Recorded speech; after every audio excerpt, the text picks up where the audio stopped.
Today on Notsam Wrestling, Sting announces his retirement, the latest on why we will not be fantasy booking Randy Orton. And on the heels of announcing that TNA is back, we attempt to tell the story of the little promotion that could and still does. This is Notsam Wrestling. Welcome to Notsam Wrestling. I think I would like to start with the fact that, we're covering a week's worth of wrestling, and it really starts with what I think to a lot of people was a surprise. But realistically, when you look at it, it more, to me anyway, explains the story of where WWE is, I think, in a lot of our eyes. And I want to talk about last week on Monday Night Raw, after Cody Rhodes and Jey Uso capture the imagination of everybody.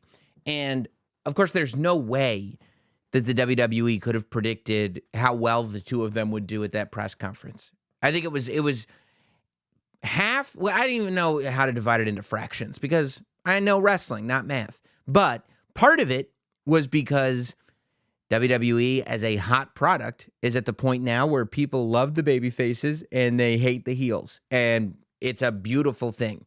But it makes it so that Jey Uso, in going over to Monday Night Raw specifically, has become one of the top baby faces in the company. And Cody Rhodes is obviously established as one of, if not the top baby face in the company. So when you pair the two of them together and you tell just a little bit of backstory, where you know that a lot of people don't trust Jey Uso, and a lot of people question why Jey Uso is on their show. This is the story that we're being told. But Cody Rhodes is the one that brought him over to Raw. That Cody Rhodes presumably brought him to Monday Night Raw to give the fans something that they wanted. Now, there has to be more to it than that, right? In the sense that he made himself somewhat of a pariah in the locker room. If nobody wants Jey Uso there, but Cody's bringing him, even if he did it for the fans, very altruistic reason, realistically, the rest of the locker room is going to be very, very mad at you. For instance, Drew McIntyre. But also, because he brought Jey Uso to Raw, Sami Zayn is left without a tag team partner. As much as Sami confronted Jey Uso and said, that's your fault, realistically, it's just as much Cody's fault, because Cody told us at the pay-per-view, he went on the Grayson Waller effect, and he told us that he had used his stroke to get Jey Uso on Monday Night Raw. So with that as the background information and the fact that people don't like Jey Uso, we're left with an understanding that, yes, people don't like Jey Uso in the locker room, but as Jay's only friend, Cody, and maybe Cody put himself in a position where people are looking at him crooked too, that Jey and Cody might have something to prove together, and that's what they did when they won the tag team championship. So the story was there. People cared. People liked the fact that those are two good guys, and we cheer for the good guys. But realistically, seeing those two at the press conference together and watching them yeet and watching them get Triple H to yeet and getting a taste of that contagious energy where we all wanted to be more like Jey Uso, so much so that Cody Rhodes actually seemed like a human being in that press conference. He wasn't infallible. He wasn't Superman. He wasn't there with a mission. We got a taste of Cody Rhodes just hanging with his buddy, and we liked it. So Cody and Jey Uso end up being this really popular team. And only a week after winning the tag team championship, they lose it to the Judgment Day. Now, to me, I go, okay, interesting, because I would have liked to have seen those two hold the tag team championship longer. But I'm ready to see where it's going next. Clearly, there's a reason here, right? And then I look at what kind of the feedback on that move is. And I find it very, very interesting that wrestling fans, for the most part, from what I saw, are like, oh, man, that's really disappointing. But they're letting him cook. They're going, that's really disappointing that happened. I wonder why. And I think people forget that only a couple of years ago, if that had happened, people wouldn't have said, oh, that's disappointing. that Cody and Jey lost the tag team championship. I wonder why. They'd go, that is so stupid that Cody and Jey lost the tag team championship. The WWE has no idea what they're doing anymore, and they're not listening to their fan base.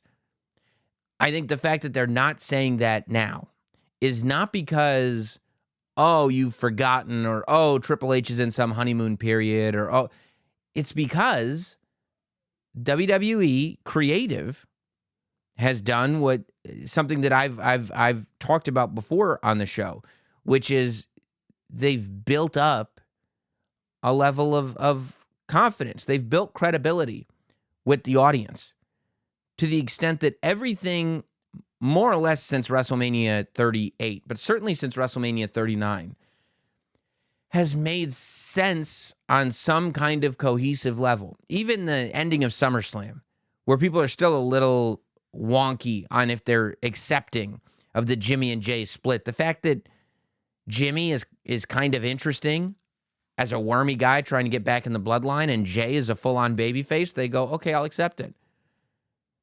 When Cody lost the world title match at WrestleMania, it was like, what are they doing? Do they have any idea? Vince must be back, is what people said. And guess what? We get to November almost. It's almost November. We're just outside of November, and Cody Rhodes is still just as popular as he was. And when you look at what happened on SmackDown a couple of weeks ago, when Cody and Roman faced off, you got this immediate feeling that if those two were to meet again, it would be a bigger match than it was at WrestleMania 39. And it goes, oh, makes you go, I guess we can trust that they know what they're doing now. So I just thought it was interesting that even though I think most of us were disappointed that Cody and Jey Uso lost the tag team championship, that realistically we were saying, but I trust that there's a reason for it.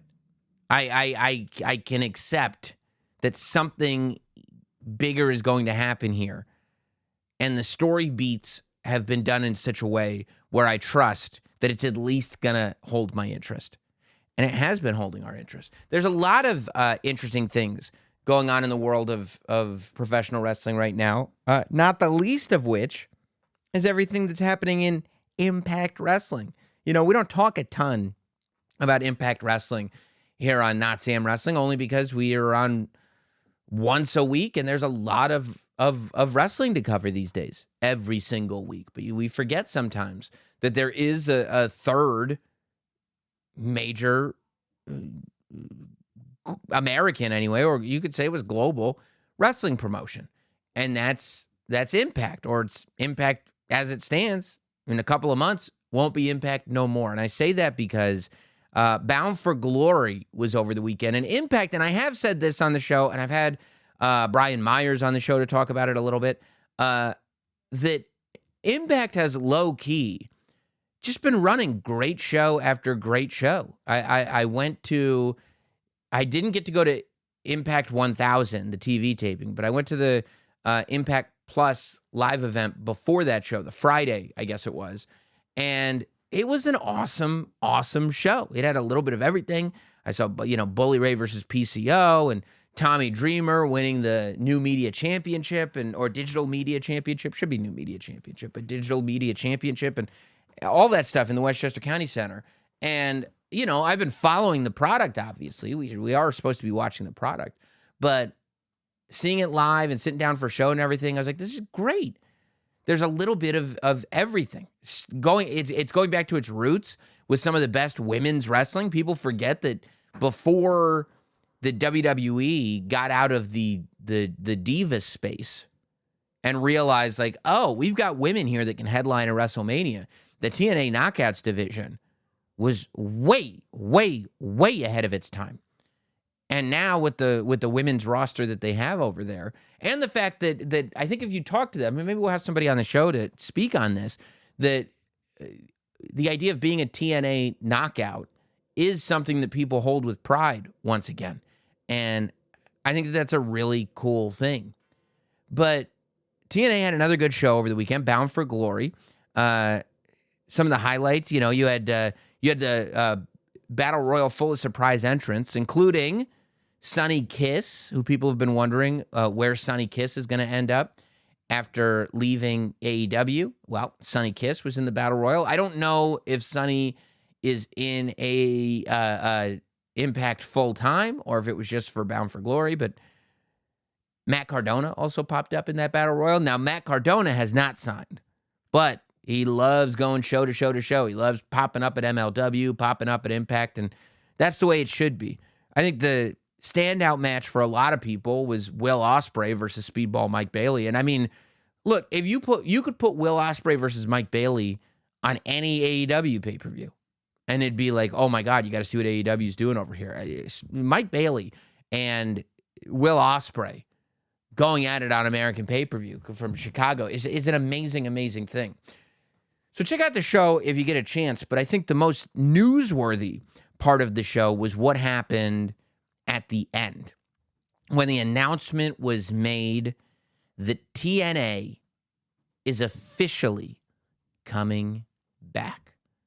A video was played with some of what we've come to know as the stars of Impact, talking with pride about where they are and where they want to go and who they want to be and taking ownership over that. And then those letters came up, and you can look all over the internet. People were super pumped that those three initials are coming back.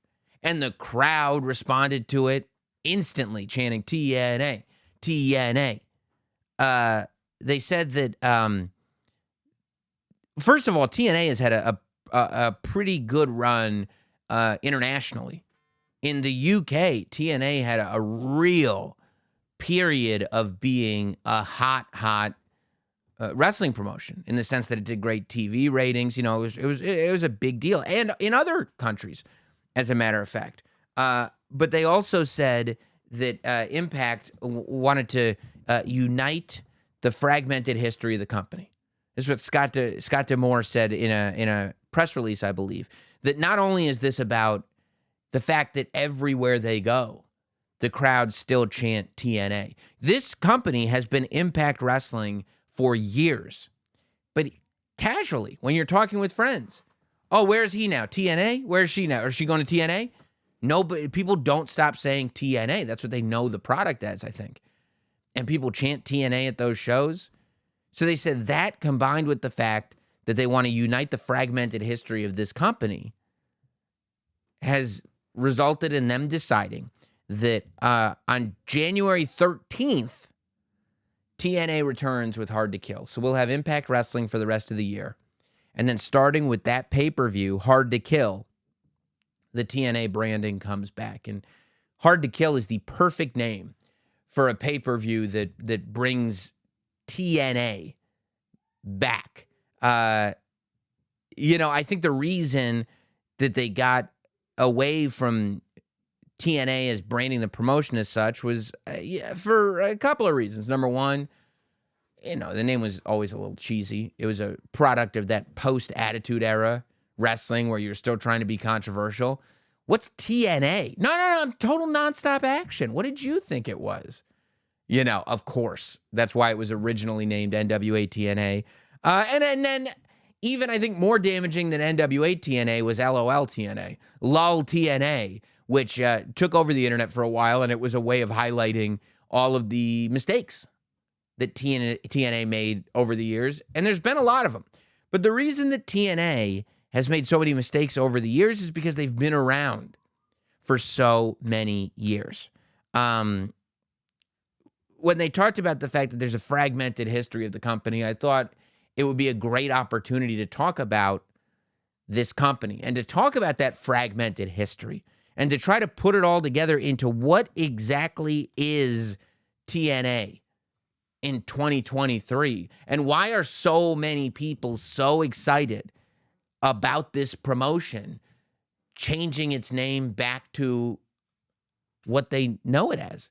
The fact is that when you look at it, I mean, TNA was started in 2002.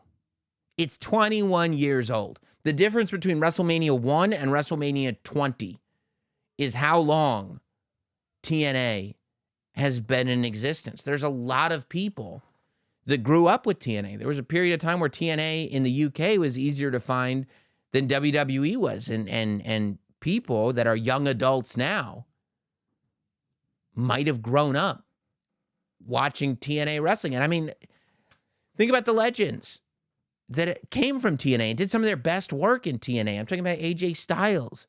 I'm talking about Samoa Joe. I'm talking about Bobby Roode, America's Most Wanted, Beer Money.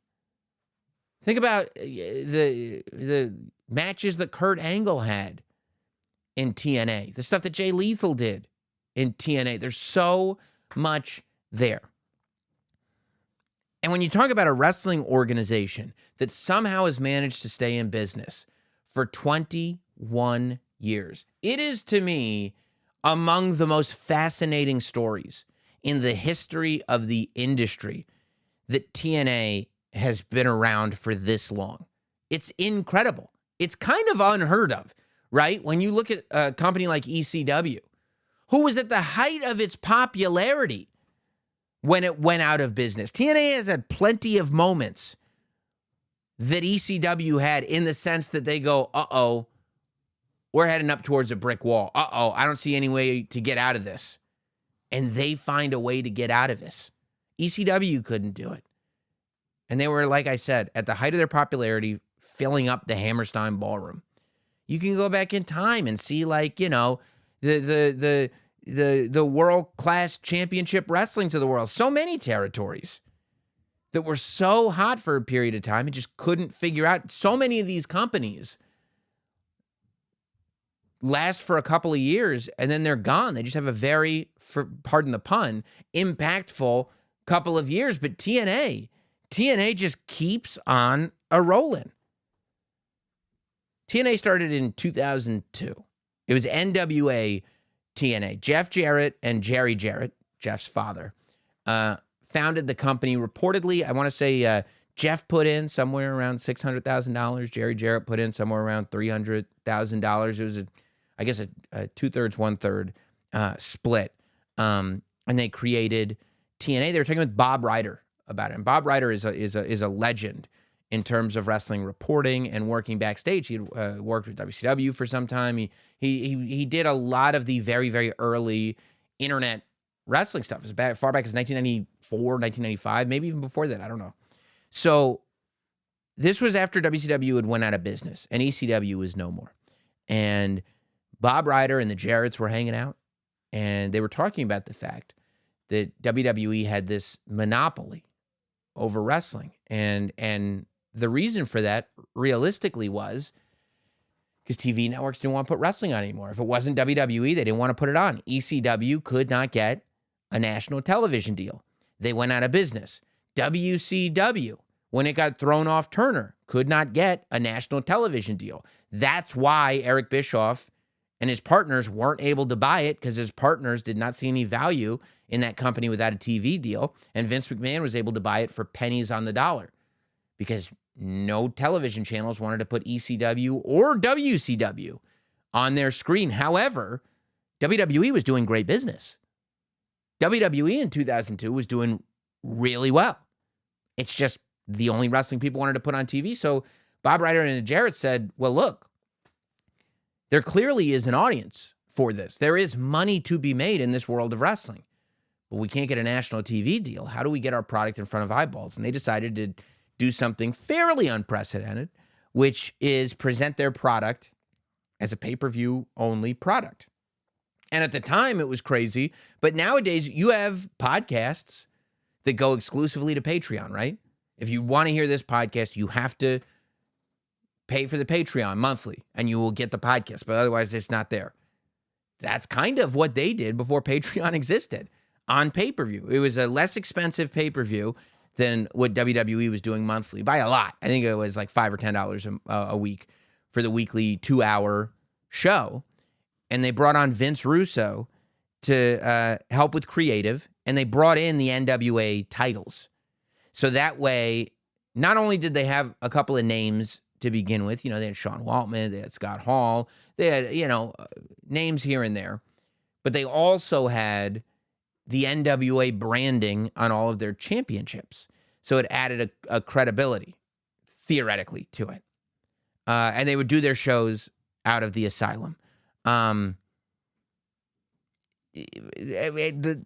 it's a mixed bag, really, this era of TNA, because there is good wrestling on it, but at the same time, that post-Attitude Era was a weird time because people hadn't really figured out that the culture was shifting, and they were still trying to be as controversial as possible. So, you had men in fully flesh-colored outfits coming out looking like anatomy. You had little people coming to the ring with firearms. Like, some of it was LOL TNA started almost immediately from the Asylum years, but pretty quickly, as a matter of fact, in October of 2002, as the Jarretts were kind of realizing, look, mathematically, the amount of eyes that we'd have to have on this product, because we're not making any money selling tickets, we're not doing these live shows. The amount of people that would have to buy these pay-per-views every single week in order to make this company profitable is a lot.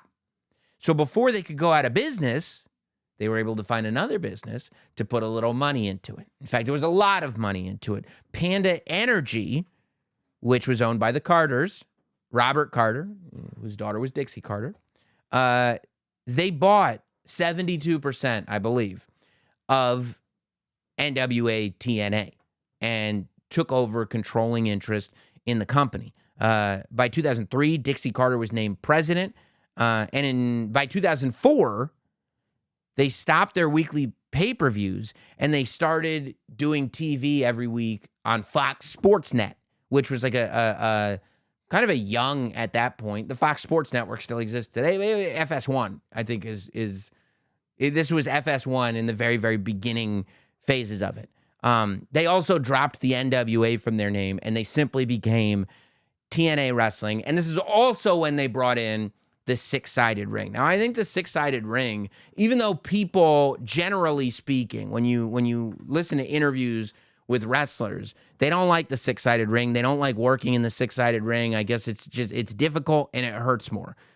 But it did differentiate the product a lot. It did make it so as you were flipping the dial, you saw something that was wrestling, but it looked different. So you immediately went to it. And that's a lot of what TNA was, right? Like, it was an alternative, but you couldn't exactly put your finger on what it was, in the sense that, like, the six-sided ring was different, but could you do anything in a six-sided ring that you couldn't do in a four-sided ring? I don't know. I don't know if six sides, they would say, well, there's, two more ropes. You're like, I mean, I guess. I just don't know for sure if it necessarily lends to more action. However, because they worked in an action-packed way, it felt like there was. The X Division became extremely popular in TNA. What was the X Division? I don't know.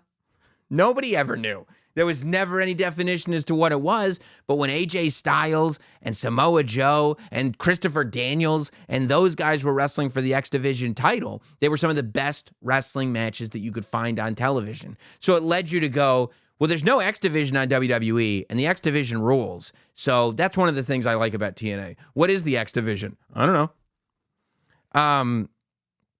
It was only a year in, though. In May of 2005, their Fox Sports Network contract expired.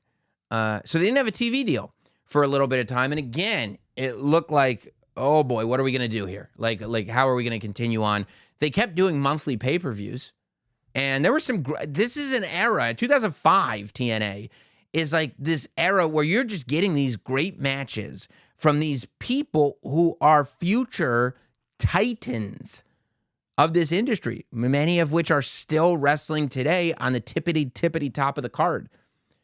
But what ended up happening was they got the deal with Spike TV. So in May of 2005, the Fox Sports Network deal goes kaput. And thank goodness Bob Ryder was there because they were kind of like only on the internet. You could get the TNA episodes like online. I think that internationally it was on television, but 2005, like, it was still difficult to watch weekly television on the internet. That wasn't going on that much yet in 2005. Not everybody had high-speed internet even in 2005. But that's how they got by from May to October. And then in October is when they got the Spike TV deal. And that really changed everything for TNA wrestling. That was when they became something that people were watching every single week. Like this, I know I love TNA. This is what I do every Thursday night. I watch. It's in the Impact Zone. Immediately, they started getting new talent in there. When they signed with Spike TV, they were able to not only capitalize on guys like Samoa Joe and AJ Styles, but Team 3D, the former Dudley Boys, showed up, I want to say on the first episode of the Spike TV show, but it was very early on into the Spike TV run. That's also when they started getting guys like Christian, who was huge in TNA. TNA was so important for Christian Cage. And realistically, like if you look, he started to develop something in WWE when it was, at last, you're on your own. And he had that glittery, warm-up suit that he wore to the ring. Christian really started doing some cool stuff. But WWE never really wanted to go all the way with him. So he went over to TNA, and he became a main event guy over there, and everybody bought into him. I think that's where you really started to develop fans that were like, no, I'm a Christian fan. I'm a ride or die for that dude. And I almost feel like he goes back to WWE. It's better than the last time he was there, but still, he's not as big in WWE as he was in TNA. I think it's like the two WWE runs are one version of Christian, and then TNA and AEW are the other version of Christian. And that's what TNA got. But they had Christian, Sting, Kevin Nash, Kurt Angle, Booker T, Main Event Mafia, Mick Foley was there. It was great. It really started to get pretty good. And then in October of 2009, they want to really compete, right? I don't know if they're making a profit, when they start making a profit. They're still doing stuff out of the Impact Zone. So again, it's not like a big touring company, but they did start doing monthly pay-per-views in larger venues. They'd start to get outside of the Impact Zone for their pay-per-views and draw, a considerable amount of people, not different from what NXT is doing now. You could compare the Performance Center, I think, to the Impact Zone, certainly. And NXT runs quarterly instead of monthly pretty much for their pay-per-views, but that's kind of where TNA was at, but they were on Spike TV. And then in October of 2009, so 4 years into the run on Spike TV, Hulk Hogan and Eric Bischoff show up. And this is where things start to get wonky. Dixie Carter wants to be able to compete. Dixie Carter is not happy being an alternative to WWE that is a smaller company that is just something that caters to wrestling fans. Dixie Carter wants to be the next WWE. And so what she does is she brings in Hulk Hogan and Eric Bischoff.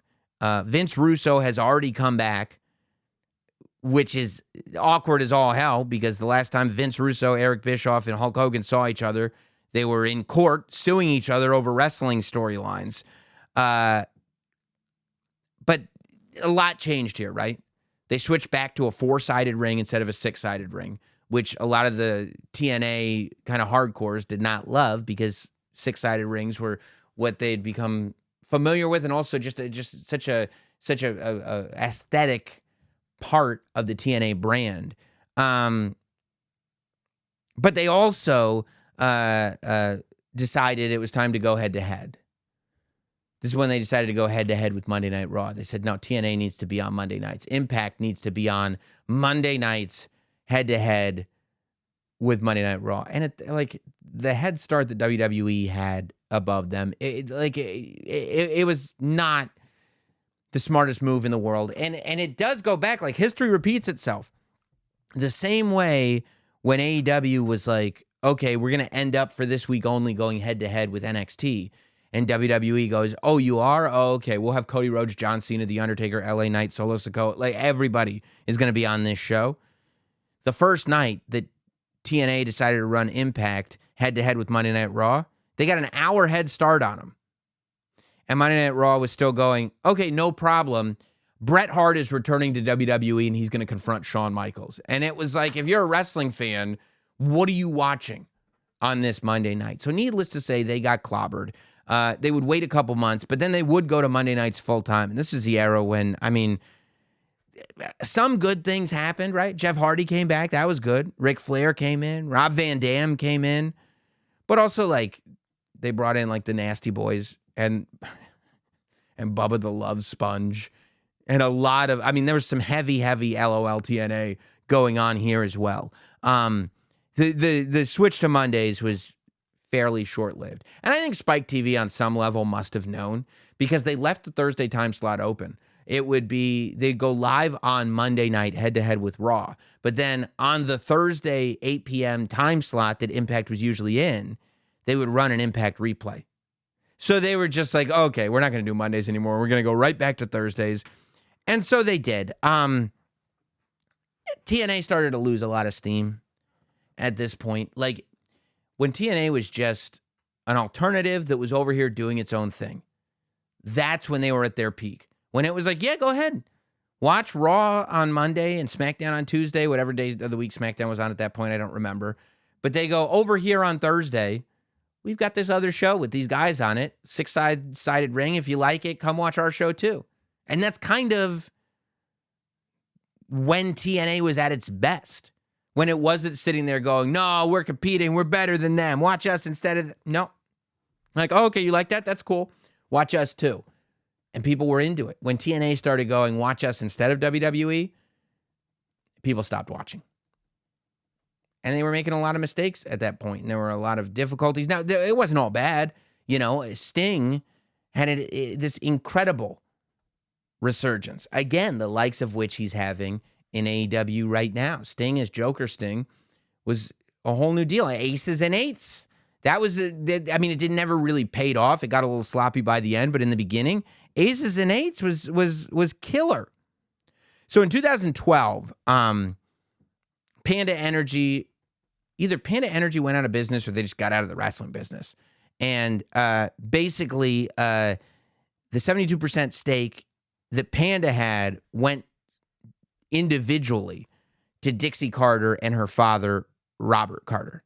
So now these two, and not a bigger company, these two individuals are the ones that were in charge. And then it started to go downhill really, really fast, right? So we've already had multiple moments where it's like, I don't know if we're going to be able to stay in business, but now it's become a real mess, right? They lose AJ Styles in 2013. And AJ Styles is, you could say, what WCW had with Sting. Realistically, what WWF had from 1985 until 1992 with Hulk Hogan is what TNA had with AJ Styles. Not to say that AJ Styles became a household name, but to say that when you think of WWF, Hogan's the guy you think of. When you think of WCW, Sting's the guy you think of. I came to see Sting. I came to see Hogan. AJ Styles was that guy. And the rumor is that they offered him like a 60% pay cut. And he was like, I can't do this. And that's when AJ Styles left TNA, and it was the best thing he ever could have done. Who knows if he had stayed there, he might still be there. But instead, he went over to Japan and started working with the Bullet Club, and that's what eventually would lead him to WWE. And I think a lot of him going over to WWE is what opened the WWE's eyes to how much talent there had been at TNA this entire time. Jeff Jarrett ends up on the outs with the company. The guy who founded the company ends up on the outs with the company first as somebody who has lost all of his power and is now just a performer, and eventually who's not even on TV at all anymore. They'd continue to lose talent through 2014, and then at the end of 2014, TNA lost its deal with Spike. The deal that they had in 2005, after 9 years, TNA lost its TV deal. And now they're struggling. Now they're trying to figure out what to do. First, they moved their show to Destination America, which ends up doing huge for Destination America. But that's comparative to what Destination America usually does, right? Like, you know, a lot of houses didn't have Destination America. Spike TV was a top cable network. Destination America was not. But still, I mean, people tuned in for it on Destination America more than usually tuned in to Destination America. So you got to give them that. This is where I believe, where Billy Corgan comes in, right?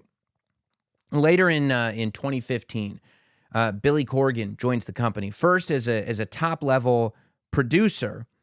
Then in 2016, he would become the president of TNA Wrestling. Now they'd go from Destination America over to another network called Pop TV, which again, not exactly a top cable network, but a cable network nonetheless. And they were still doing cool stuff, right? This was around the time when like the EC3 storyline was going on, and Ethan Carter III was a huge, huge star in TNA. This is when Bobby Lashley is doing his thing over there. This is when Drew McIntyre as Drew Galloway is doing his thing. Like there's still stuff happening. It's just they're having trouble getting it in front of the amount of eyeballs that they need to get it in front of. So through 2016, Billy Corgan becomes the president of TNA. But then within like 2 or 3 months, he sued the company. Because apparently, and I don't know if this is true, I guess there was some kind of deal where he was putting a lot of money into TNA. And the idea was that he was going to be able to buy the company. That's why it made sense for him to put all this money into TNA. But then they were like, yeah, we're not going to sell it to you. And he was like, well, then I want all my money back. Like that, the whole point was this is almost like a down payment. And they were like, yeah, we don't want to give you your money back. And so he would end up suing him. They would also lose his funding, which was pretty important to the whole operation. So they were looking at what are we going to do? How are we going to fund these shows? Are we going to end up going into bankruptcy?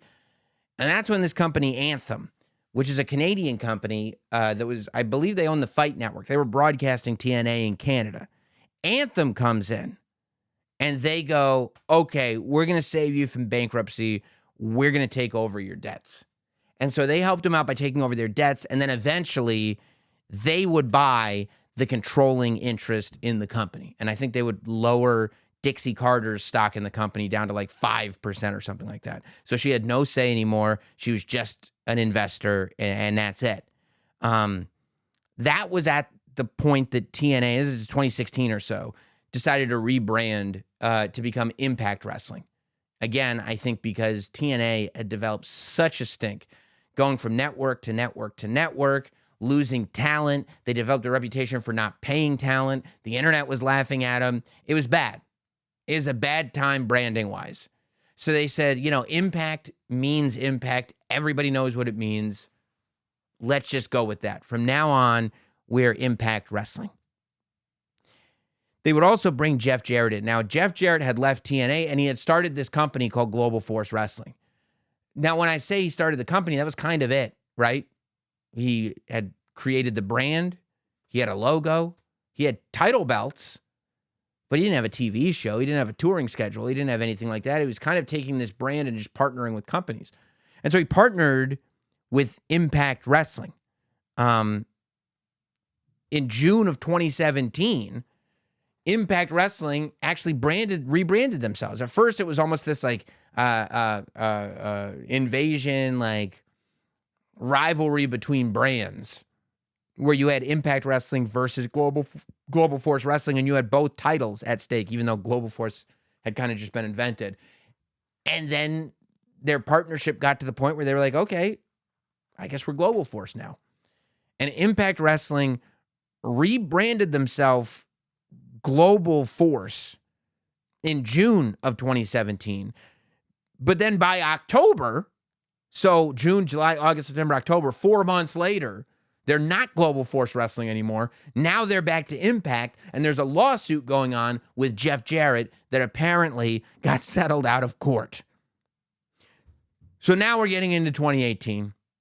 We're once again rebranded to Impact Wrestling. So we've gone from NWA TNA to TNA to Impact to Global Force Wrestling, back to Impact, and now it's 2018, and Anthem has put Don Callis and Scott D'Amore in place as they start to rebuild Impact Wrestling.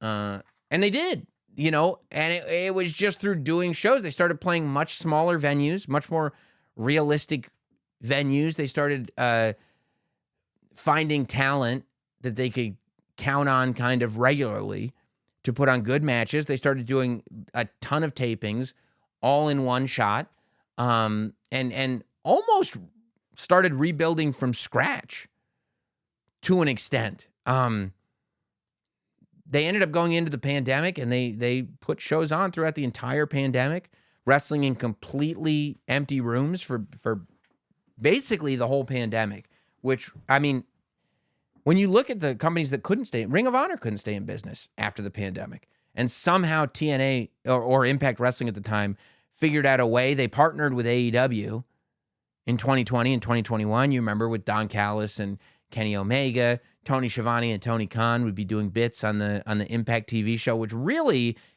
by now, or by this point, was only really on Twitch, I think. I don't know if it was on any television network, but after 2021 or in 2021, that partnership would cease. Don Callis would leave Impact, and he would go with Kenny Omega and join AEW to be the performer that he is now. And it's left Scott D'Amore in charge of TNA or Impact Wrestling, which he is now. And they've been putting on great shows, and they've been building and building and building and building to the point where now the announcement has been made that Impact Wrestling goes back to being TNA in January. Now, I don't think they're bringing back the six-sided ring, which I think is a bummer. I think they should bring back the six-sided ring. I don't know. I mean, maybe from a wrestler's perspective, that's not the greatest thing in the world to do. But from a fan perspective, just as somebody that watches and likes it when things are differentiated, I think it's a good idea. I do not remember a time where there was this much goodwill, I guess is the right terminology, around TNA. I feel like there's a lot of fans that want this to succeed for this company. A lot of fans that want TNA to finally find its way. I think there's room for a TNA in this wide world of professional wrestling right now. And I think it's cool. Again, I mean, it works out for all of us when there's more promotions doing well, and it really works out for wrestlers that we're fans of because they're able to make a living, you know? Josh Alexander is able to be a world champion. Is he going to be a world champion in WWE or AEW? Maybe, maybe not. Not that Alex Shelley is the Impact World Champion right now, but Josh Alexander is a former world champion. But that's what I mean. Alex Shelley is able to actively compete on a main event level. That's a fun thing to be able to say in 2023. Why? Because we've got a promotion like Impact Wrestling. And it's third person in charge. You could say, well, Ring of Honor still exists. Well, not really. You know, that's like saying NXT and WWE are two separate products. They're two separate shows, but it's one body, you know, that's making the decisions over it. So I'm interested to see if it does make a change, if it makes a difference. I think it will, and I hope it will. You know, I think that in this change, because they've said that the talent will remain the same for the most part, that storylines will continue to kind of play over. It's not like they're going to do a full restart, but they do have new title belts, which are either the old ones redone or brand new ones that say TNA on them. I would imagine they'll keep the logo, or if not, you know, tweak it very minimally so that people still can kind of cash in on that nostalgia, which is what they should be doing. But yeah, I think that, yeah, they should try to figure out whatever changes they can make in terms of production value. Not because TNA needs to change in terms of production value, but just so it looks a little different, right? Like it's a little, when you watch the show right now, just in terms of television quality, it's a little grayed. The colors don't pop. Shine some more light on the ring. Something like that. Just make it look a little different for when TNA first arrives once more, I should say. The resurrection of TNA, Hard to Kill, in January. I think it's a pretty cool thing, and I also think that while we're in this world when the Von Erichs are getting a movie from A24 and OVW has a docuseries on Netflix, I can't think of well, I guess you know, they're talking about the Vince McMahon multi-part documentary that's going to be on Netflix that Bill Simmons is doing. Man, a documentary, a docu-series on the life of TNA, it'd be incredible. It'd be incredible. Because we just spent all that time talking about it. We barely scratched the surface. Can you imagine the stories people have? My God. My God. Well, speaking of incredible, we've seen the incredible Jade Cargill on TV quite a bit. Jade Cargill is almost becoming the new Veer, the Triple H version of Veer, in the sense that every week on Raw, Veer was coming, you know? We always found out about it. Just made the announcement, hey, Veer is coming. Oh, okay, good to know. Jade Cargill is she is never gonna stop popping up on TV screens. She was at on the ramp, not the entrance ramp, but like the loading dock ramp out back behind Fastlane. She was then on NXT getting out of her car in the parking lot. She was then on SmackDown when she had her confrontation with Charlotte Flair. She was on Raw when she had a confrontation with Becky Lynch.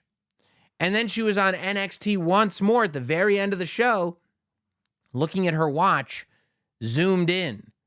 Not like the camera was very close to her, meaning she was on screen via Zoom or Skype or something like that, just looking at her watch, checking, saying, when am I going to come? When am I going to be here? It's going to be soon. And I think it will be. I think it should be. It kind of has to be. The thing about it is that expectations are monumentally high for Jade Cargill. Now, they always were going to be. There was no way to do this Jade Cargill thing without having her be a main event person. That's the thing about Jade Cargill. It's just even if they hadn't hyped it at all, even if they hadn't mentioned that she was coming, the minute that she walked into an arena, you go, oh, that must be a top-tier person. If that's not a top-tier person, I don't understand who they are or why they look like that. Because that person looks like somebody who's in the main event tonight. Now that she's been teased on every show that WWE has and a premium live event, there's no way that Jade Cargill can show up and not immediately go after either a title or one of the tippity top stars on WWE. And I don't know who it'll be. It could be any of those people, or it could be none of them. It could be Rhea Ripley. It could be, but it has to be, right? It has to be either Charlotte or Becky Lynch, who we saw her confront, Bianca Belair, or Rhea Ripley. Like, I can't imagine why she would go after anybody else, unless it's like she comes out to announce she's going to be on a premium live event, and it's going to be her debut match, and the debut match is against, whoever, to give her a victory. Like, I guess she could have her debut match against, like, whoever, Tegan Knox or whoever, that it'll be a good match, but she'll just win. And then, but immediately after that, then she'll have to go on to, this is why I'm here. This is who I'm going after. I still think, right, it doesn't seem like her first match is going to be at Crown Jewel, because Crown Jewel is approaching pretty quickly.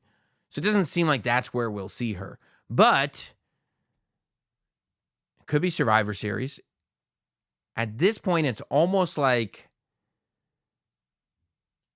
you just have her. I think the first time she shows up in a ring, it should probably be to just announce that she'll be in the Royal Rumble. I feel like I don't know how else you get to where you're going with her. Every single thing has to be a top tier moment right now. Eventually things will cool out and she'll be able to exist the same way Bianca and Charlotte and top stars do. But right now, it's got to be huge. So I think that the first step is come out in the arena for the first time. Step into the ring. We hear her music. We see the entrance. We see the entire package of who she is. And she gets on a microphone to announce that she's going to be in the Royal Rumble. I would say that she's the first person to announce that she's going to be in the Royal Rumble. You could even do it. You could do it before Survivor Series. You could do it right after Survivor Series, right? Survivor Series is Thanksgiving weekend, end of November. So you could do it to start December, right? A full almost 60 days, maybe 6 weeks, say, before the Royal Rumble. Jade Cargill comes out to announce, I'm going to be in the Royal Rumble. And she does it in the arena, in the ring, in front of everybody. And then between then and the Rumble, you see her backstage, you see her, but I probably wouldn't show her in an arena again until the Royal Rumble. She's not in front of people again until the Royal Rumble. And that way, when that entrance hits, boom, we've got her. And the first time she has physical contact with anybody, it's the Royal Rumble. And I think the beauty of the Royal Rumble is you can make it so, like, she doesn't have to win. She can. And if you say that her debut is going to be in the Royal Rumble, I think there'll be a lot of fans that go, oh, well, obviously she's going to win, right? Well, that's why her first match is going to be in the Royal Rumble. But that's not necessarily true. I think that the thing about the Rumble is she can just have an incredible moment in the Rumble. She can have the Kane spot or not even, or have some kind of confrontation with somebody else, right? Think about Edge's return. Edge's return in 2020, where he shows up for the Rumble. He didn't win the Rumble, but he had that interaction with Randy Orton. And that's what led to the first big Edge return match against Randy Orton. So I think that the Royal Rumble can bring you to a place where maybe she's got a singles match at the Elimination Chamber. The Elimination Chamber is in Australia, right?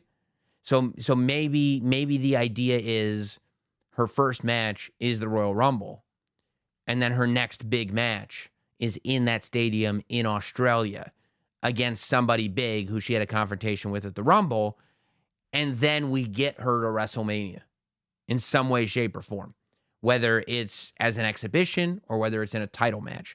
I think she does need a match at WrestleMania because we're going to be there before too long. But before we get to WrestleMania, you know where we're going to be. We're going to be at Sting's retirement match, apparently. This was the big announcement that Sting made on AEW Dynamite, that the first show for AEW that Sting did was at Revolution, I want to say in 2021? 2024. Revolution 2024 is going to be Sting's last wrestling match. He's calling that his retirement show. I think that it should be, especially if AEW is doing a lot more pay-per-views now, I think that this should be, AEW does good tribute shows. When you think about the Brody Lee tribute show, like when AEW decides to put all their energy into one thing, and that's what the show's about, they do a great job. I think AEW is capable of doing a remarkable Sting tribute show if that's what they're able to do. And if they can turn Revolution into a kind of full Sting tribute show, and, you know, you can have other matches on there. You can have other scores be settled, other stories be told. But if you could do a full Sting tribute show, because one of the things that's come up, of course, the conversation becomes who's Sting's last match going to be against? And I think you've got to have dignitaries there, you know? You got to have your Ric Flair there. You got to have all your people there. Some people think Darby Allin should be his last match. And to me, I feel like that's a little, the idea of Darby Allin beating Sting is a little predictable. It would be a feel-good moment for sure, and maybe that is where they go, and I'm not going to be mad at that if that's where they go. But I think realistically, if you can do a Sting tribute show as Revolution, you put Darby Allin in a match with a big giant heel, and you have Darby Allin get a significant win at the Sting tribute show, and then you have Sting versus some heel. It'd be awesome. You know, if MJF was still a heel, MJF would be the no-brainer. But if you can find somebody, and maybe it's one of the Don Callis boys, because Don Callis is such a good villain, like, you could do Sting versus Kenny Omega. That'd be kind of cool. I know that Kenny Omega's not a Don Callis boy. He's the opposite. But it'd be kind of cool, because what are you going to do? Sting versus Takeshita? Sting versus Omega might be fun. But I want to go in there with the idea that Sting might not win, right? Because Sting really might not win. Everybody knows the idea is you do the honors, right? When you're going out, you got to do the honors. So if we think, oh, Sting might not win, Sting might do the honors, well, now we're in a position where it's like, okay, now there are real stakes here. We're not just watching. If it's Sting versus Darby Allin, you kind of know it's going to end with a hug, whoever wins, right? And so you'll watch because it's a guaranteed feel-good moment, but you're not on the edge of your seat watching. If you've got Sting versus a villain, and Sting may do the honors, and the villain might actually win now, or Sting might win because it's Sting. It's Sting! Then, and then you might be onto something because now you're on the edge of your seat. That's how I'd play the game, I think. Speaking of games, a lot of people are trying to play this game with me. A lot of people are talking about Rule 3. Everybody knows the rules of Notsam Wrestling, which is, number 1, you watch the product. Number 2, you speculate wildly, which we've been doing here today. And number 3, you don't fantasy book Randy Orton. And I swear, this week is another week of people coming to me going, is it time to fantasy book Randy Orton? Can we fantasy book Randy Orton now? We know he's returning, right? No, we don't know he's returning. Go into YouTube, go on Google, and search Randy Orton returning. You'll get one for September. You'll get one for SummerSlam. There's so many. I can't tell you how many times I've heard the guarantee that Randy Orton is coming back, and he doesn't come back. And there's a tweet that goes out, and they go, this is the one now. New merch has been approved. New branding has been approved. And there's a social media marketing campaign ready. There's always a social media marketing. What are you talking about? There's always a social media marketing campaign ready. They live as a social media marketing campaign. This is WWE we're talking about. All they have to do is call their team and go, hey, let the world know Randy's back. And boom, everybody knows. There's no reliable sources to any of this. Now, I'm not saying he's not coming back at Survivor Series, but what I am saying is we've heard it before. Don't get fooled. It's happened too many times because you get too excited. Can you imagine Randy Orton versus Roman Reigns? Can you imagine? Not somebody coming and going, I'm the new kid on the block, like I finally made it. Not LA Knight going, I've ascended to this level. Now I can go one-on-one with Roman Reigns. Not Drew McIntyre going, well, it's finally my time. I'm going to beat Roman Reigns. Not Seth Rollins going, hey, we started at the same time, but now I'm the man and you're the man. I'm going to be the man against you. No. How about the guy coming up and going, hey, kid, call me when you've done half of what I've done? How about the most confident superstar that the WWE has on their potential roster going, do you know what I've done? You could talk about your Superman punches. You could talk about your spears. You could talk about 1,000 days, 2,000 days, 3,000 days, but there's 3 letters that disrupt all of that. RKO. Your first main event with Brock Lesnar. Everybody talks about the heist of the century. Seth Rollins coming in, taking the title away from both of you. You know what happened earlier that night? Seth Rollins met the 3 letters, R, K, and O. I beat Seth Rollins that night. John Cena was the last most decorated champion of all time. There was a unification match between Randy Orton and John Cena. Everybody said, oh, it's John Cena's night. You know what happened? I beat him. Randy Orton. Up top again. The Legend Killer. You know why they call me the Legend Killer? Not because I tried to kill legends, because I killed them. And now I'm going to kill your legend, Roman. You kidding me? Randy Orton versus Roman Reigns would be the coolest thing ever. But it's not time to fantasy book it yet. Because we don't know. We don't know. And then somebody sent me tweets from Rev Theory, this Twitter account for Rev Theory, the band that does, I hear voices in my head. They go, okay. They send a graphic. Rev Theory, there was a graphic tweeted from a Rev Theory Twitter account that says Orton voices. They go, Sam, is it time to start fantasy booking? All you have to do is click on the Twitter account. The most minimal amount of follow-up research that nobody in wrestling does. All you have to do is find out what the source is. And when you look at that Twitter account, you just scroll down. It's not a verified account. I don't think it's the band's real account. Only thing they tweet about is Randy Orton. And they've been tweeting that Orton voices graphic since the summer. Since the summer. When they said he was coming back at SummerSlam. And guess what? He might be at Survivor Series. And if he's not at Survivor Series, then we're going to find out he's coming back at the Royal Rumble, though. And if he's not at the Royal Rumble, yeah, but he's going to be back for Mania. And if he's not at Mania, yeah, but he's going to be back for Money in the Bank. And if he's not at Money in the Bank, but he's going to be back for SummerSlam. And we start the cycle again. We can't do it to ourselves.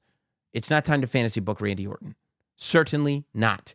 And I tell you, you could believe me or you don't have to believe me. But when I speculate wildly, no. You know the segment we do here on the show. It's not just wild speculation. It's a spoiler. And we got hit with it once again. Last week's It's Not Just Wild Speculation, It's a Spoiler hit hard. This week, we're hitting even harder because we're hitting you this week with John Cena and Solo Sikoa. I've been talking about John Cena and Solo Sikoa nonstop. I keep saying this is the match to have. It's going to give us Ruthless Aggression, Umaga versus John Cena vibes. And what happens? What happens with this story that we're being told? I said from the beginning of this run, I would expect that John Cena is going to wrestle at Crown Jewel. And I would expect that he's going to wrestle against Solo Sikoa. He shows up and he says what we've been talking about. He hasn't won a singles match. We talk about how giving John Cena is all the time. He hasn't won a singles match since, 1992. It's been 2,000 plus days since he won a televised singles match. And he's looking for one. And who's the guy that comes out to challenge him? Solo freaking Sikoa. Can you believe it? John Cena is going to wrestle Solo Sikoa. Yeah, I can believe it. Oh, really? Why can you believe it? Because Sam Roberts wildly speculated about it weeks ago. All you have to do is listen. Because when this dude is wildly speculating, the truth is there. And we got it once more. Before we go on, let's get to the news and notes real quick before we get into emails. I do like that WWE, when they get preempted and they go over to FS1 instead of Fox, they load up those shows. That's good news for us. It's just like when wrestling shows go head-to-head, it's good news for us. When wrestling shows get preempted and they're on a cable channel instead of a network channel, it's good for us because we get a good show. And what do we have? Roman Reigns returns to SmackDown on Friday to do the contract signing with, whose game is it? LA Knight. Yeah. Roman Reigns and LA Knight face-to-face. I'm excited about it because I love seeing LA Knight get tested and seeing him ace it. I love watching LA Knight get put into the ring with the top names in the industry. Can you survive this one? And he goes, yeah. And he does. It's awesome. LA Knight and Paul Heyman were great. One-on-one on SmackDown. Just a fun time. It's a fun thing.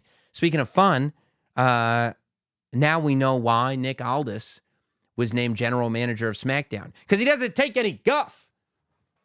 As we're approaching Survivor Series, which seems like it may or may not be brand warfare, we got some real tension between Nick Aldis and Adam Pearce. Nick Aldis throws Jey Uso out of the building, or at least attempts to, before Adam Pearce goes, whoa, let's cool it. And Nick Aldis goes, yeah, you're right, let's cool it. Security, throw them both out. Adam Pearce doesn't like that. It's last week, Adam Pearce was in charge of both shows. Now, because of his promotion, he's got a Brit throwing him out of the SmackDown arena. Oh, you want to play like this? This is the game you want to play? Okay, we'll play this game. Now, we've got a rivalry. Now we've got Raw and SmackDown competing. And just like that, see, it's just that simple. Brand warfare is nothing new.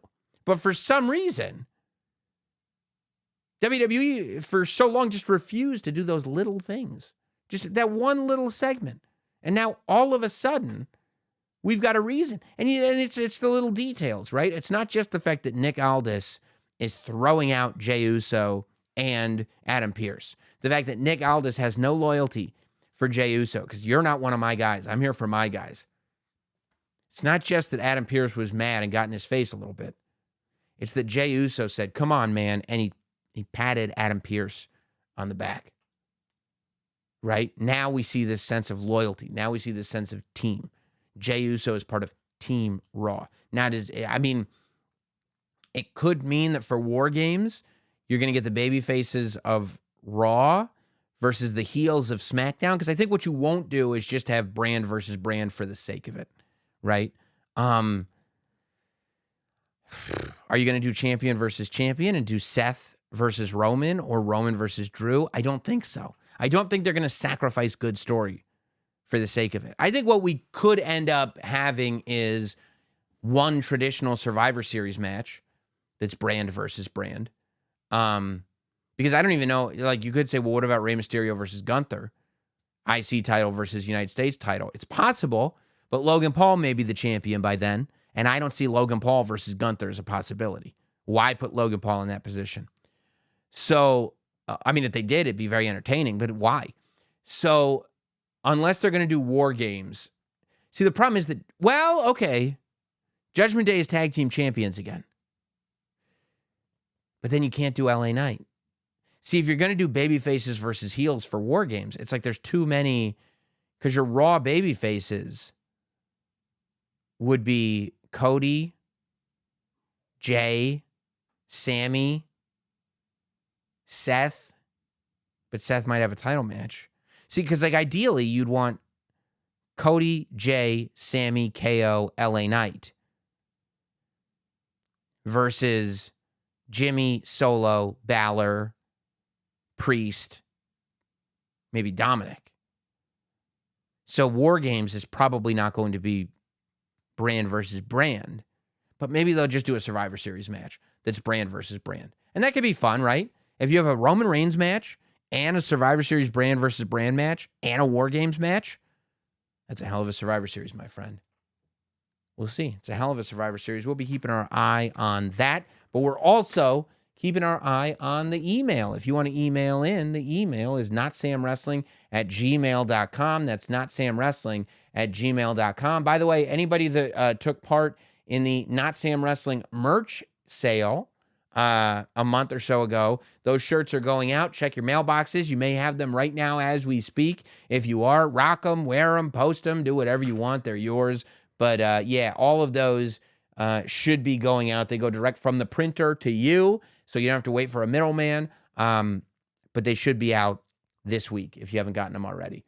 Let's go to Tyler, because he says he's a first-time emailer, sending email to notsamwrestling@gmail.com. Hi, Sam. Your podcast helped me get back into wrestling, and I can't thank you enough. I can't thank you enough. My wild speculation, I want Roman to fail at breaking Hogan's record.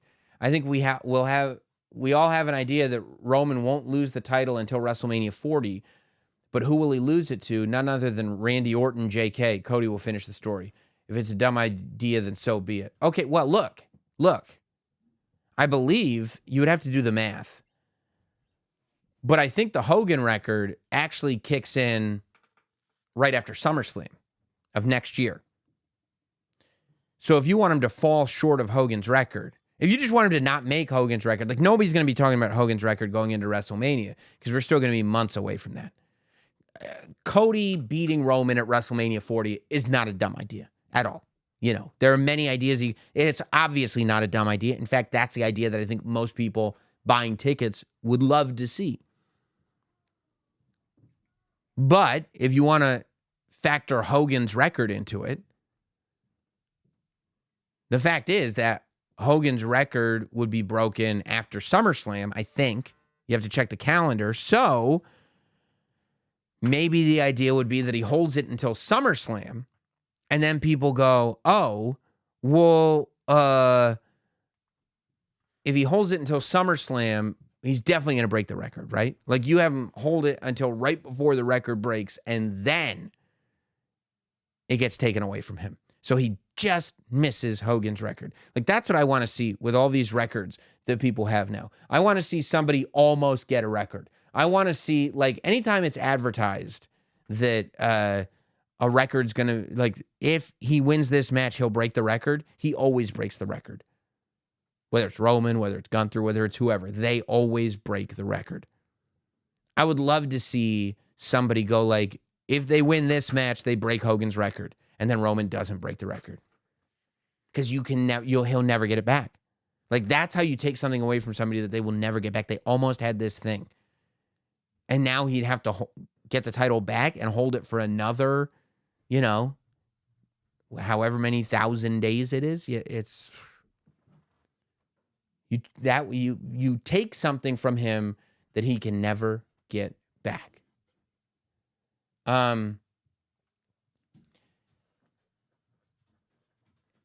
Sheridan writes in, hey, Sam. Oh, Shea Boogie. Shea Boogie writes in. Great stuff as always. We are truly in a golden age of wrestling. We really are. We're cheering the good guys. We're booing the bad guys. So my question for you is, who is your favorite bad guy you ever cheered? And who is your favorite good guy you booed? Mine are Bad News Barrett for bad guys. I thought his segment was hilarious. For good guys, I booed Big Show because I never got him knocking out Kofi and got over him knocking out Kofi in that cage match. All right. Favorite bad guy that I ever cheered? It's probably favorite bad guy that I ever cheered. Dominic. Dominic Mysterio. It's the best bad guy ever. And favorite good guy that I ever booed? John Cena. There was a time when I booed John Cena, I'm sure, and he's the greatest. Ultra Boy, what's the haps? I have a fantasy booking prediction. Partly depends on if CM Punk comes back. Okay. Well, already. And fully depends on if The Rock comes back. I'm sorry, dude. I can't. Kanjay, what do you think of this WWE versus Impact Forbidden Door card? It's a whole card, dude. Moose versus Lashley sounds great. Josh Alexander versus Roman Reigns.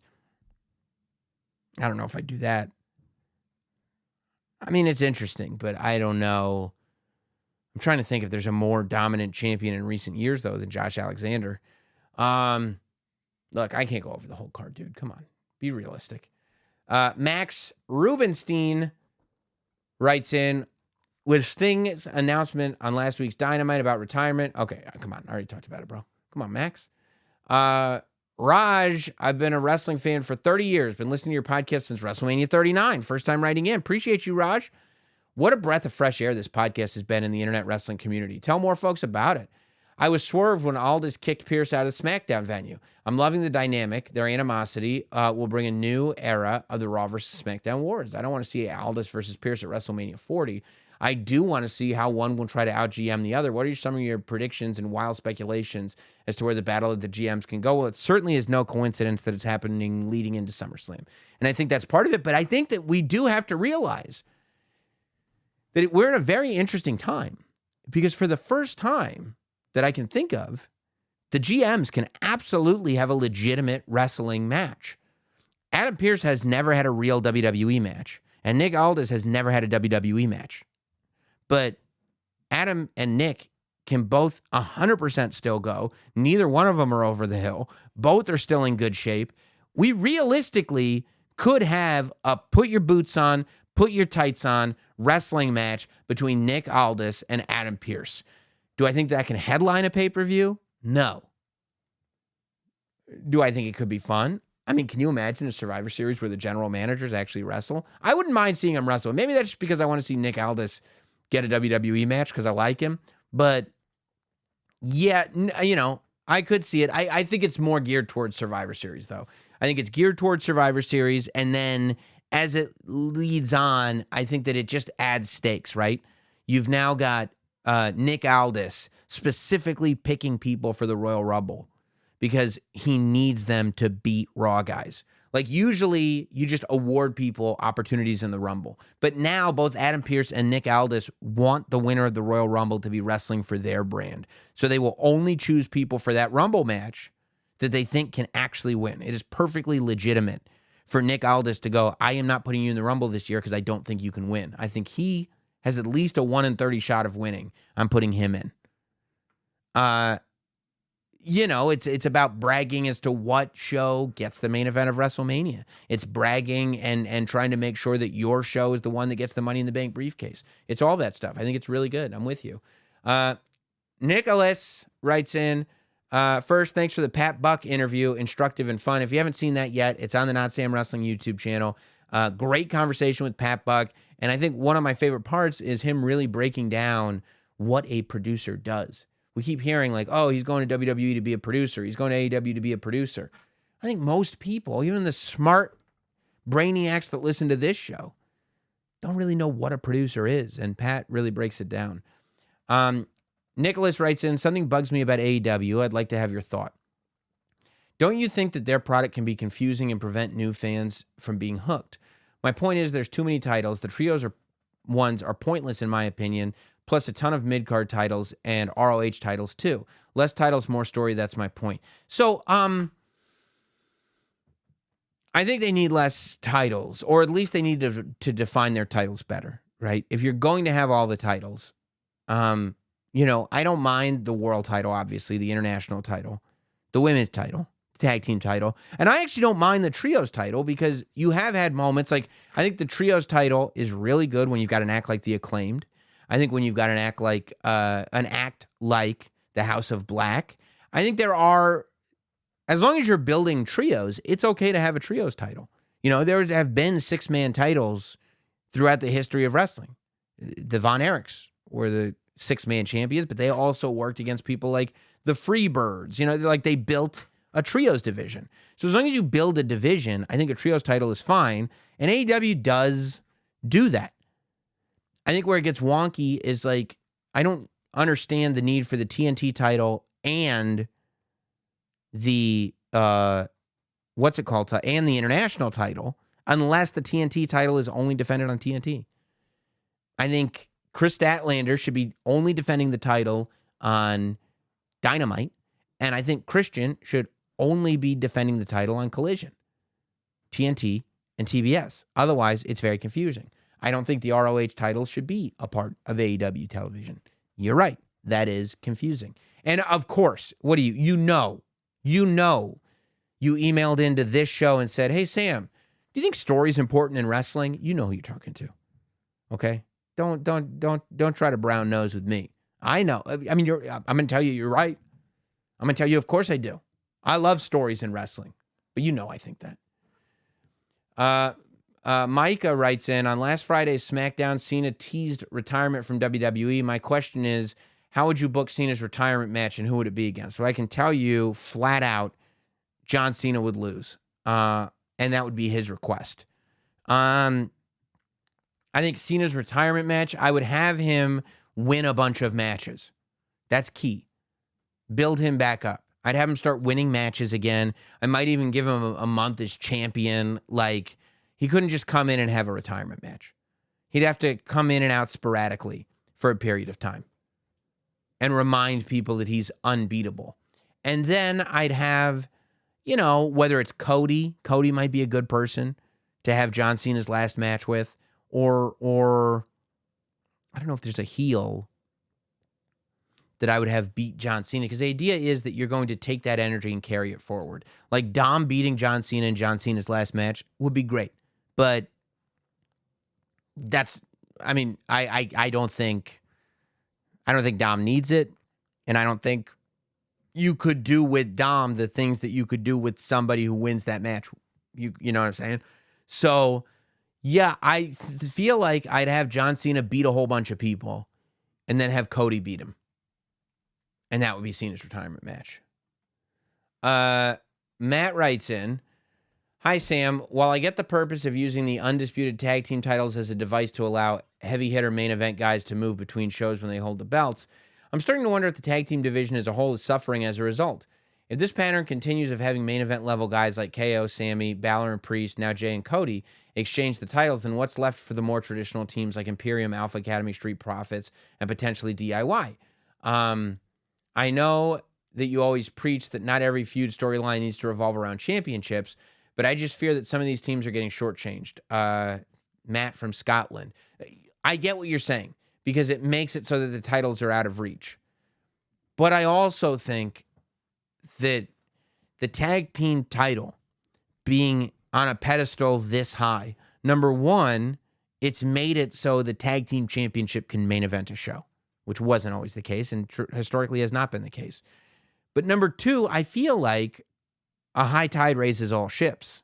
I feel like with the tag title that high up, there's even more reason to pay attention to what DIY, Alpha Academy, Street Profits, New Day, all these teams, the Brawling Brutes, the LWO, there's a reason to be in a tag team. It makes sense that these tag team wrestlers would be fighting so hard because the tag team championship is such a valuable piece of gold.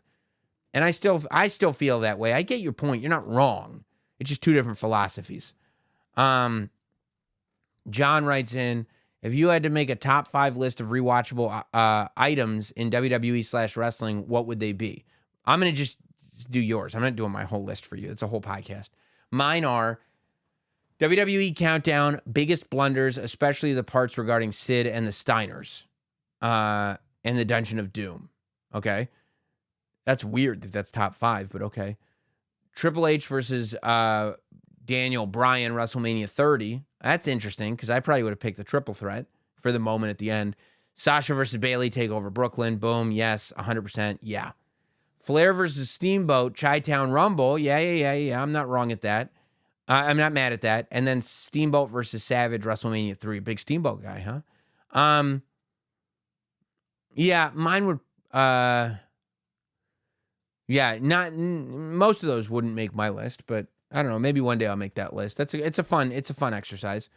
Jeremy from Iowa writes in. First off, Fruity Pebbles is the GOAT morning cereal. If watching premium live events in the AM. Thank you very much. I was right about that. Anyway, do you think Edge's second run in the WWE was at the level of Shawn Michaels' second run? I feel like Shawn's run was amazing for longevity of his career, but I felt like with the success of the Judgment Day being a creation of Edge, you could argue that he built the company up in the time he was there, which is crazy because he was only back for 3 years. No. But I think that's an unfair question. The fact is that Shawn Michaels' the only person I can think of whose second run is as good, if not arguably better than his first run. The fact that in his second run, that was never supposed to happen. We got classics at WrestleMania with Kurt Angle, with John Cena. The fact that we got with Jericho, and then not only did we get the WrestleMania match with Jericho, we got the whole storyline with Jericho later on. We got WrestleMania 24 with Flair. We got WrestleMania 25 with Undertaker. We got WrestleMania 26 with Undertaker. We got WrestleMania 23 again with Cena. I mean, no, Shawn's second run is completely untouchable. I think Edge's second run was great. I just don't. It would be hard for me to argue that anyone's run in general is better than Shawn's second run. Yeah, it's an unfair comparison, honestly. Faith writes in, hope you're well, love the show. Thank you. I recently had an argument over Reddit, that's dangerous, with someone, and I was hoping to get your opinion. Don't put it on Reddit. I commented on a poll regarding the mystery person was wearing MJF's mask attacking Jay White. I simply said Danhausen should have been an option. Some person then commented back saying Danhausen wouldn't get a title run, blah, blah, blah. I defended my answer saying Danhausen would just love to cause mischief and mayhem, not necessarily wanting a title shot. Then the person had the audacity to say meaningless speculation and wishful thinking are a waste of my time. I then proceeded to explain how wild speculation is part of being the fun of a wrestling fan. What are your thoughts? Thank you for all you do. Okay, Faith. 2 thoughts there. Number 1, I don't like the person you're arguing with. The idea that wild speculation is not essential is incorrect. Of course you must wildly speculate. I think that the person that you're arguing with only watches or listens to podcasts for dum-dums. There are many wrestling podcasts out there for dum-dums. This is not a podcast for dum-dums. This is a podcast for the thoughtful. This is a podcast for the intelligent. This is a podcast for those who can actually absorb what it is that they are watching on their entertainment box. This person you're arguing with sounds like a dum-dum, which you can never take what a dum-dum says personally because they are dum-dums. However, I do think it is absurd to think that Danhausen could be the masked man. I don't. I think the idea that you're posting on Reddit, who do you think the masked man is, and then responding to anybody's speculation, well, wishful thinking, that's a waste of my time. Oh, your time was so valuable, you were just on this thread about who's the masked man.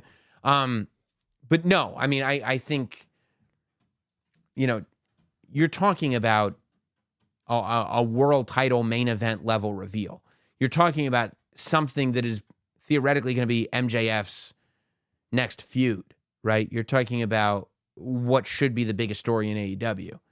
The last time that devil mask was revealed, it was MJF returning. Is a huge deal.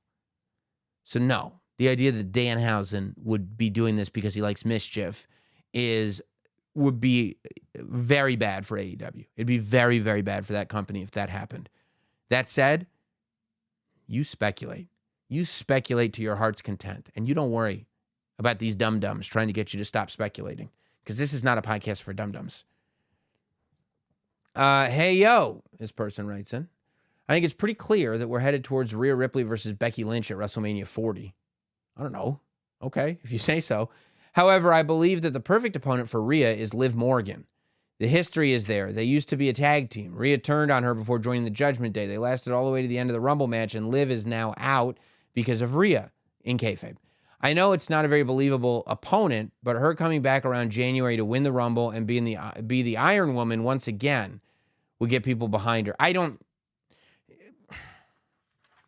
If Liv Morgan is going to beat Rhea Ripley, then yeah. If she's going to be like a female Bryan Danielson, then yes. Yes, right? But I think the attraction to Becky Lynch versus Rhea Ripley is that nobody beats Becky Lynch at WrestleMania. Like, Becky Lynch is the biggest female star in the company. So the idea is that, well, nobody's beaten Rhea Ripley. She's unstoppable. But nobody beats Becky Lynch on that stage. Like, Rhea Ripley's not going to beat Becky Lynch, so who's going to win? I don't know. Let's speculate wildly. It's a totally different story with Liv Morgan. Liv Morgan would just be the underdog because you're going, well, I think Rhea Ripley's going to win.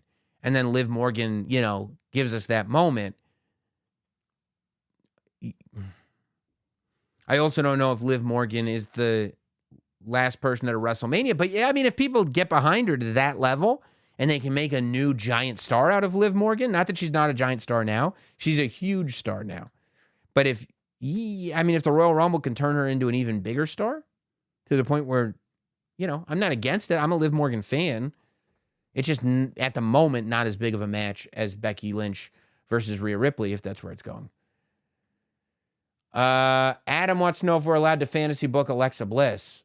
I mean, let that woman have her child, dude. Come on, bro. She's trying to be a mom over here. Let that woman have her child. Jonathan writes in, love the show so much. I even watch it before any football recap. Good.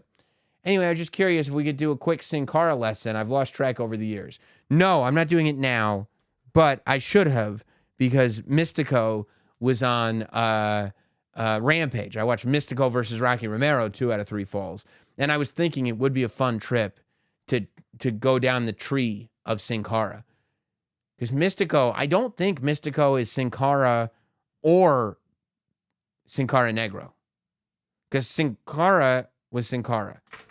And then there was Sin Cara Negro. And then eventually Sin Cara Negro actually became Sin Cara. But Sin Cara started as Mystico. But when he left Mexico, somebody else took over Mystico. So then when he left being Sin Cara, somebody else was Mystico and somebody else was Sin Cara. So he had to come up with a new... It's wild. We'll do a Sin Cara show sometime. Maybe a bonus video or something. Jay writes in, with the recent announcement of Adam Pearce and Nick Aldis as respective general managers of Raw and SmackDown, I'm curious as to if there will be a forthcoming announcement of a GM for NXT.